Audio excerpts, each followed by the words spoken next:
Мәхәббәт, матурлык кебек төшенчәләр искерми, үзгәрми. Әмма кеше яши хисләренең давылына, ашкынуларына мөнәсәбәтен үзгәртә, төкселәнә, битараф була башлый. Бар матурлык яшьлектә калгандай тоела.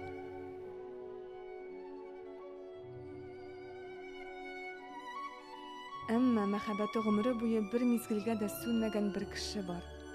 Рәдиф Гаташ. Тамырларында ярату агы ярсый.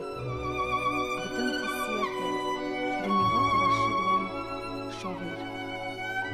Ерак гасырлардан килгән шагыйрьлекнең дәвамы ул. Гомәр Хәйям, Фирдәүси, Румиларга тоташ. Башкортстанның Кушнаренко районы Марс авылында туып үскән малай инде югыйсә.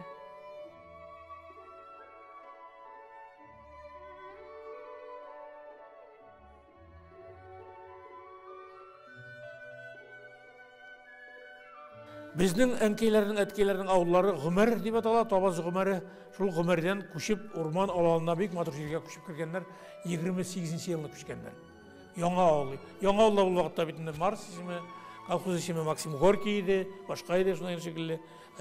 Но шул мин туу өчен, нидер өчен бүтән мөмкинлекләр булган инде.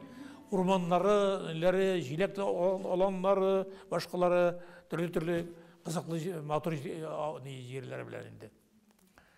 Шулай булган. Уйымда туган авылым Марсымны буйлыйм мин. Аның урман аланнарын уйлыйм мин. Бит. Акланда, аланда җиләк җыйган җәтим малай. Кызлар уйлый. Шуннан көләм, җылыйм мин. Менә истәлегем. Шул теге фәкыйрь җәтим генә малай булса да, кызлар уйлау бар иде. Димәк ул шигырьгә китергән инде. Нәселең кем дип сораган алдан? Хәзер сирәк бирәләр бу сорауны. Рәдиф Гаташ, беләсезме нинди нәселдән? Нурлы йөзле. Дөньяга сокланып яши белгән нәселдән. Яратып яшәсәң, үзеңә кире кайта бит ул, ди Рәдиф абый. Шул кадәр гади сүзләр кебек бу. Әмма шуңа төшенеп яшәгәндә, кешенең язмышын үзгәртерлек сүзләр дә. Безнең нәсел шундай иде. Әнкәй минем бик шундай иде.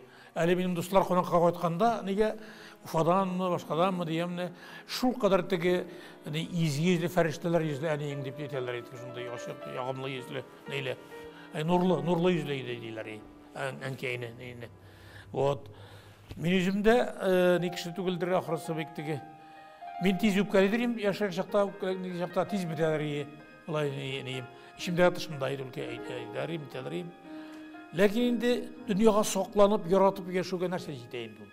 Ол бет инде өзің кері қайтап шул натурлык, шул нурлар, шул нейләр әйбет инде. Нәрсәнедер көнләшеп, нәрсә кешеләрне яратмыйча яшәп, күңелсез бит ул.